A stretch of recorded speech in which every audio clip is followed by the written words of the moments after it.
Selling puts. Placing a limit order and getting paid to wait. The average investor is under the misconception that selling puts is dangerous. It is only hazardous if one uses this strategy to speculate.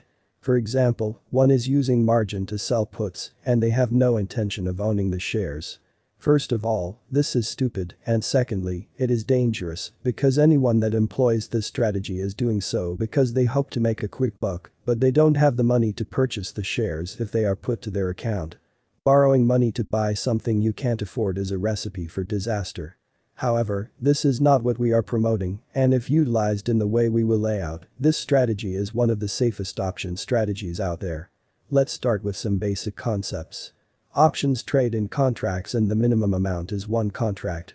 The next thing to understand is that one contract gives you control of 100 shares. Therefore, before you decide on how many contracts you are going to sell, determine how many shares you are willing to buy. If you are willing to buy 200 shares, then one should sell only 2 contracts. One should only sell puts if they are bullish on the stock and would not mind owning shares in the stated company. If employed this way, this is one of the safest option strategies to use. The other option strategy that falls under this category is the covered call. When you sell a put option, you are giving the buyer of the put the right to sell you the stock at the strike price of the put option you sold. Let's look at an example. You sell the Intel Jan 2021 55 put options for $3. For every contract you sell, $300 will be deposited into your account.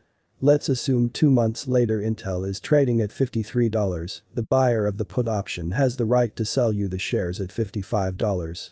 If the buyer does this, you will need to have $5,500 in your account to cover the cost of this transaction. Hence, if you are speculating and sell more contracts than you can afford to purchase, then you will get a margin call, and then the trouble will start. If you don't have the funds to cover the shares, you could in for a whole lot of pain. When this strategy is used wisely, it is safer than placing an outright buy order. How could selling options possibly be safe? Let me explain why. As someone that is bullish on the stock, you are ready to own the shares, and therefore you already have the funds to cover the cost associated with completing this transaction. So, let's look at the above example again. Let's assume you like INTC, but you would only consider buying it if it dropped down to $55. It is currently trading at $60. Normally what one would do is to place a good to cancel limit order to purchase the shares at $55 or better. A sounder strategy without increasing the risk factor at all would be to sell Intel Jan 2021 55 calls at 3 or better. Now you are getting paid $300 to wait for the stock to trade at 55 or better.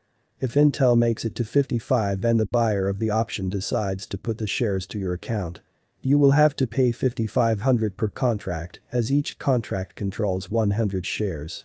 However, here's the beauty: your final price would drop to $52 as you were paid a premium of $3 per share. If the shares are not put to your account, you get to keep the $300. This is a win-win strategy as you get paid if the shares are not put to your account, and if they are put to your account your overall entry price drops. Selling put options is one of the safest and most misunderstood of strategies. A way to turbocharge your returns.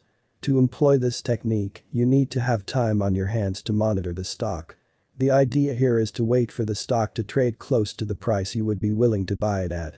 So, in the above example, one would wait until Intel is trading in the 55 to 56 ranges. The benefit of waiting is that premium of the puts are rising. Now the same contract that was sold at $3 could fetch $5 or more per contract. So instead of receiving $300, you would receive $500 for each contract you sold.